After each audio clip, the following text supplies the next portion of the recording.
Fala pessoal, tudo bem com vocês? Estamos com mais um conteúdo, mais uma notícia para vocês. E antes de qualquer coisa, se inscreva no canal e deixa aquele like. Vai estar ajudando muito a gente aí. E hoje estamos aqui no Jornal da Oeste.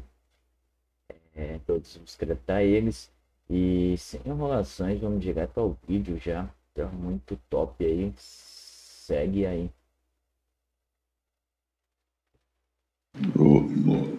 No horário da reunião do dia 28 de novembro, que é esse da 305 Norte, duas mensagens de conteúdo similar foram enviadas por Fabrício Bastos a Correia Neto, ambos presentes na reunião. Uma às 21h03 e outra às 21h52. E elas consistiam em anotações do que estava sendo debatido nessa reunião a que o réu colaborador mencionou. A segunda mensagem apresentava um texto mais completo que a primeira, revelando que havia um avanço nos debates realizados na ocasião. Vejam, a mensagem das 21h52 mencionava ideias, força. Falta de coesão dentro da força. Necessidade de atuação no curtíssimo prazo. 2. Necessidade de alertar os comandantes militares acerca da realidade. 3. Realização de ações concretas no campo informacional, entre parênteses, com estratégia. Aliás, com estratégica. 4. Criação de gabinete crise, inicialmente campo informacional, proposta no COTER. 5. O Exército Brasileiro deverá falar com o presidente do Poder Legislativo e Judiciário. Estado final desejado, 2 pontos. O estabelecimento de laços de confiança entre o presidente da República e o comandante do Exército. E ainda dizia, centro de gravidade, 2 pontos, Alexandre de Moraes. Eu gostaria de saber do réu colaborador se ele confirma esses tópicos dessas reuniões que foram captados na troca de mensagens durante a própria reunião. O senhor se recorda dessa mensagem? Não, senhor. Essa mensagem não foi comigo, né? Essa mensagem, se não me engano, eu não recebi essa mensagem. Sim, mas foi com o Correia Neto.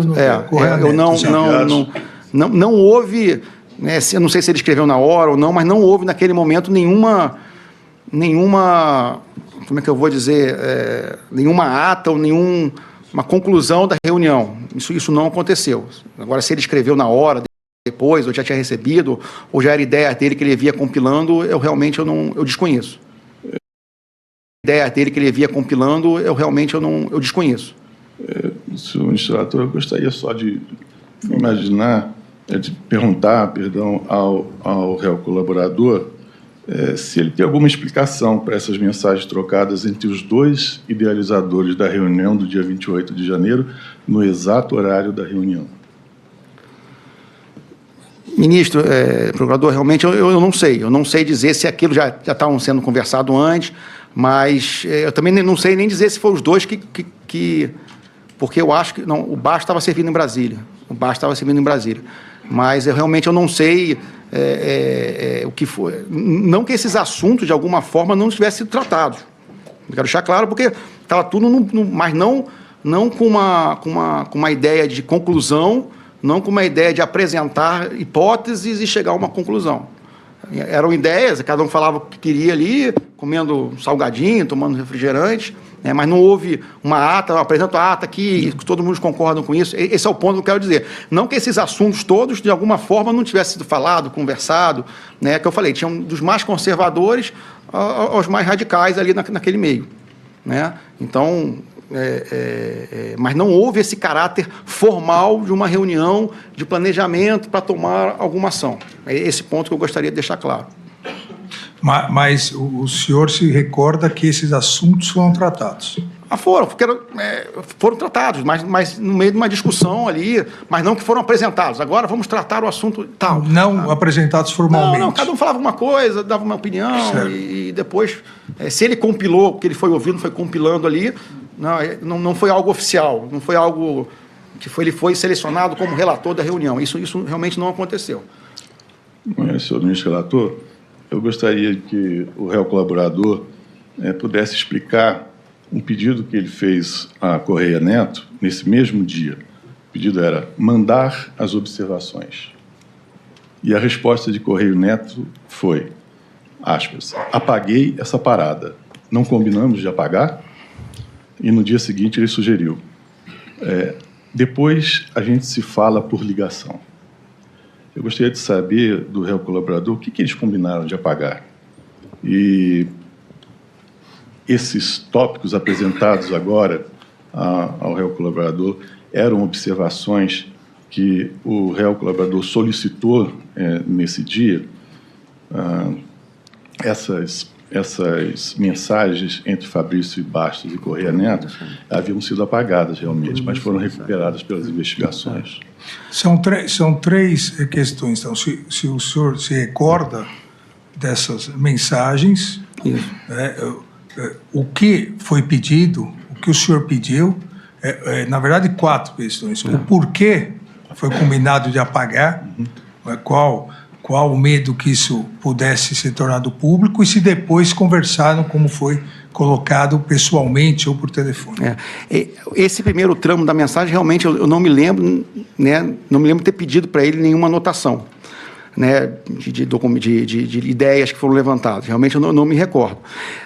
As pessoas tinham muito medo alguma coisa que tivesse sido escrita no WhatsApp pudesse virar uma narrativa e ser mal interpretada de alguma forma. Ou até mesmo ideias mais radicais, como às vezes as pessoas falavam. Então, todo mundo queria estar sempre apagando as mensagens, ou pedia para ligar pelo Signal, pelo Telegram. Cada um achava que um aplicativo de mídia social era mais seguro que o outro. Mas o grande medo era o cara falar alguma coisa ou ser mal interpretado, ou porque estava dando uma ideia de alguma forma mais radical. Mas eu não me recordo o que foi apagado, nem me recordo de ter solicitado para ele nenhum tipo de dado ou documento ou lista de alguma coisa. E não chegaram a conversar depois sobre isso, como sugere a... Ministro, assim, o coronel Correia Neto é meu amigo de longas datas, então, assim, a gente conversava quase, não sempre, mas a gente mantinha uma conversa constante. Então, eu não posso dizer exatamente o que foi aquilo, se eu liguei para ele depois, se eu não liguei, mas que eu falava rotineiramente com ele, eu falava. Isso aí não... Senhor ministro relator, eu gostaria de saber do réu qual era essa realidade que os Kids Pretos queriam mudar. E ainda, por que seria necessário, na visão deles, essa criação de um gabinete de crise no COTER? Por favor. Primeiro que dentro dos forças especiais ali, tinham dos mais conservadores aos mais radicais. Tinha gente que falava, não, acaba com isso aí só está dando trabalho para a gente. E o gabinete de crise, normalmente, eu nunca servi no setor de operações do COTER, mas normalmente quando existe alguma crise, greve de caminhoneiro, greve de polícia, na verdade eu acho que o COTER, agora eu não posso dizer porque eu não conheço efetivamente a rotina, mas o setor de operações correntes do COTER é que faz o acompanhamento dessas situações mais complexas. Mas eu não sei dizer como é que se gerenciaria um gabinete de crise e se o próprio setor de operações de acompanhamento da conjuntura atual já é um próprio gabinete de crise. Então, eu não sei como isso funcionaria, porque eu não conheço, eu nunca servi nessa área no COTER. Mas esses assuntos foram, então, objetos de debate. A questão é se... O doutor procurador pergunta Sim, senhor. O que os Kids Pretos queriam dizer com isso? Por que diziam isso? O senhor disse que havia um grupo, comentavam no grupo, houve a reunião. Então, qual era o sentido disso? Mas gabinete de crise, assim, acho que isso nunca foi discutido, esse termo. Tem que se criar um gabinete de crise no COTER. Então, nesse ponto, acho que nunca nós não conversamos sobre isso, ou se foi, não deram muita... Porque o COTER já tem uma estrutura muito rígida ali, muito fixa. Então, eu não sei como é que seria criado ou como seria acompanhamento, porque eles já fazem um acompanhamento. Se tem greve de caminhoneiro, o COTER já faz o acompanhamento. Se tem greve de PM, o COTER já faz o acompanhamento. Então, se tivesse qualquer outra, digamos, caos social ou uma manifestação muito maior, o COTER também já estaria acompanhando. Já seria função do COTER acompanhar qualquer outra situação que ocorresse no Brasil. Mas dentro do meu PO, né, tenente-coronel ali, que eu nunca servi no QG do Exército, né, até o término da presidência, então eu não sei muito bem como essa dinâmica funcionava. Eu sei que o COTER ele já acompanha efetivamente todas as possíveis crises e as crises que ocorrem no país. Já existe esse acompanhamento natural. Senhor ministro relator, eu gostaria de saber do réu por que Vossa Excelência, ministro Alexandre de Moraes, foi considerado centro de gravidade. O que significava isso? O senhor se recorda? Não, eu desconheço porque ele escreveu. O centro de gravidade, normalmente no planejamento militar, ele é uma peça que se for tirada do contexto, se for tirada da operação, todo o resto cai. Né? Então, esse é o termo nosso de centro de gravidade. Mas por que ele escreveu isso, eu não posso dizer, porque a mensagem não foi encaminhada para mim. Senhor ministro relator, eu gostaria de saber do réu se a carta ao comandante foi finalizada nesse dia e qual era o objetivo dessa carta. Por favor. Eu não sei dizer se essa carta foi finalizada, eu acho que ela já tinha sido finalizada no dia anterior ou na noite anterior. Né? Na nossa visão ali, isso realmente a gente discutiu, né? Não discutiu os termos da carta, mas a gente discutiu nos tópicos da conversa, foi que aquela carta não ia servir de nada e os militares que assinaram só iam ser punidos.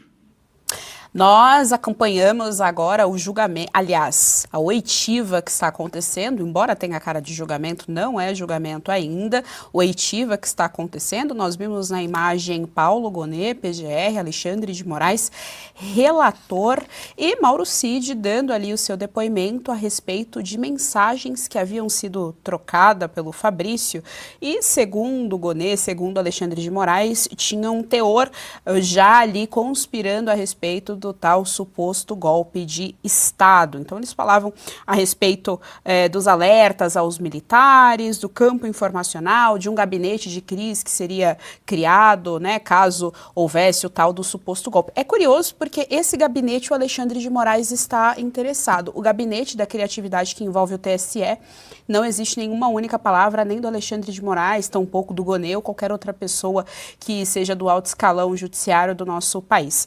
Doutora Kátia Magalhães, a primeira coisa que chama a atenção, gostaria que a senhora só explicasse se é comum de acontecer, é como está sendo conduzido. Fala pessoal, tudo bem com vocês? Estamos aí agora no vídeo, vou ler uma notícia para você. Conexão Política, site aí trazendo várias notícias para nós aí de primeira linha, sem enganação.